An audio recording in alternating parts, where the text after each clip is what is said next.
Hey guys, Tim here. Again, and for the few of you who know, few of you who care, I am attempting to start a new channel. I explained why my other channel was gone in other videos. I don't know if anybody has seen them or not, but I digress. So my video today is about leather crafting, and just wanted to show you something I'm working on.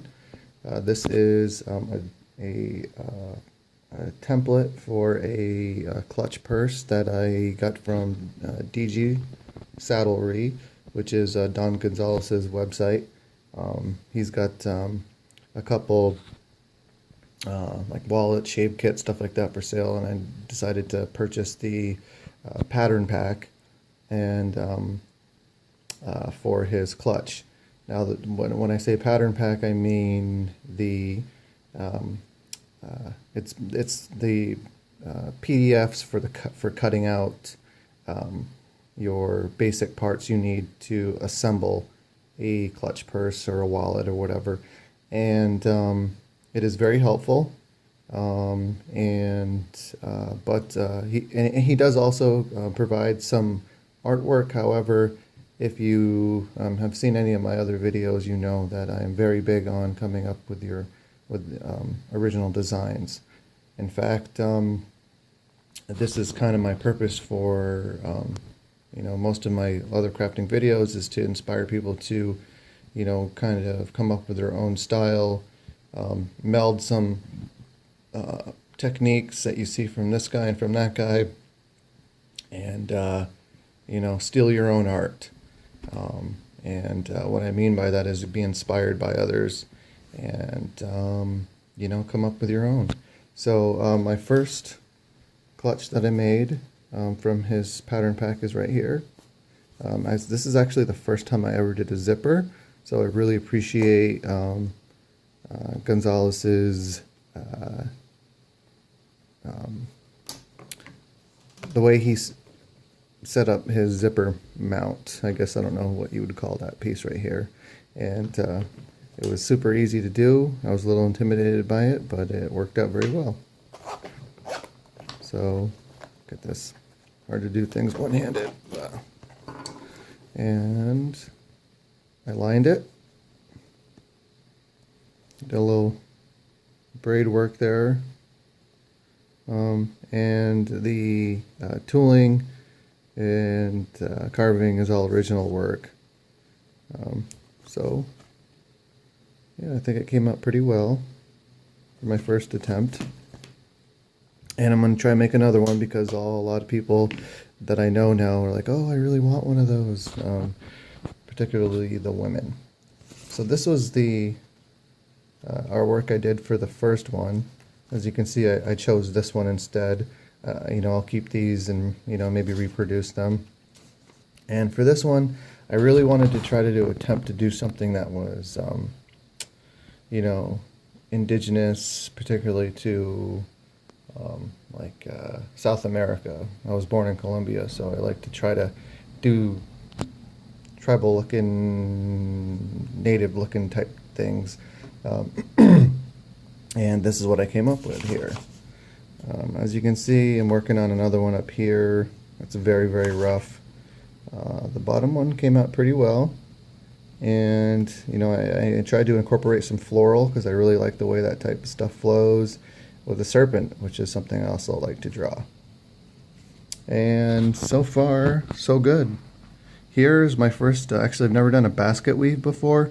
So this is one of the panels here is the first attempt that I've done at that.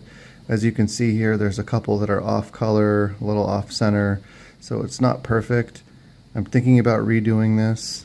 I really like how the border came out though.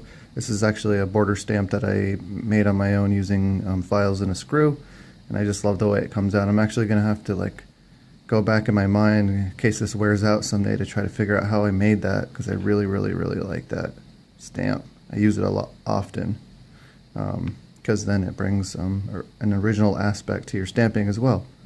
So I would encourage that if you ever have time, or you're going through your tools and you find something that could be converted into a stamp, just take out some files and you know, just start fooling around, get a piece of leather, and, you know, after carving out or, you know, filing down a little bit and stamp, see how it looks. I do that all the time when I have, you know, a day where I'm bored or something, and it kind of, it's like getting that new tool and you just want to, you know, get in there and start using it again.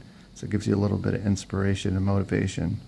So that's the basket weave, and you can see here too how I stepped out of line and I tried to spoon that a little bit, but I don't know how it's going to work.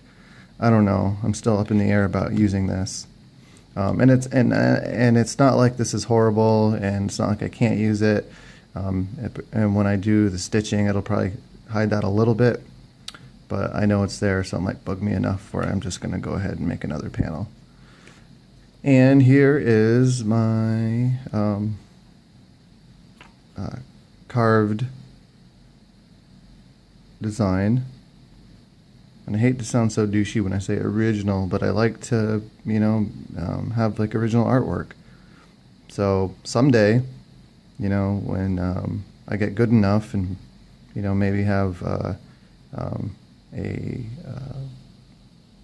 base of people that want to purchase from me, a purchase base, I guess, I don't know. Or people who would appreciate my work and be like, oh yeah, that's Tim Hammond stuff, because clearly that's his style. We'll see. But I'm pretty happy with the way this came out. Oh, one thing I want to talk about is transferring, which I might run out of time. I don't have a lot of battery. In the past, I've used a vellum or just like a plain piece of paper, wetted everything down, and, you know, taped it down and went over with my stylus or a pen, so there's an indent. But now what I've gotten into is transferring. Let's see if I can get this. My images by using this type of transfer paper.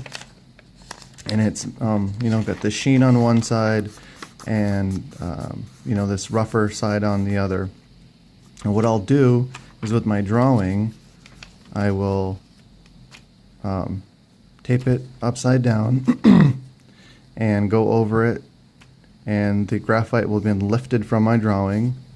I will then turn it around. I'll go back over it with my pencil to get some more graphite on this side, flip it back over, and then transfer it onto the leather. And that seems to be working much better, because something that I used to run into often is that when I make the indent with my stylus and I'm using my swivel knife, I'll come in and, you know, it'll kind of skip or misdirect where I really want the line to go, because there's already a groove there from when I had transferred the image. So kind of keep that in mind, you know, that there are other ways to transfer your artwork onto your leather that doesn't involve making those initial indents with the stylus. You know, I know this video is all over the place and I'm not really doing anything specific, but I just wanted to share this and hopefully inspire some people to get out there and try something new with their leather craft as far as tooling and carving. So have a great day and embrace your creativity.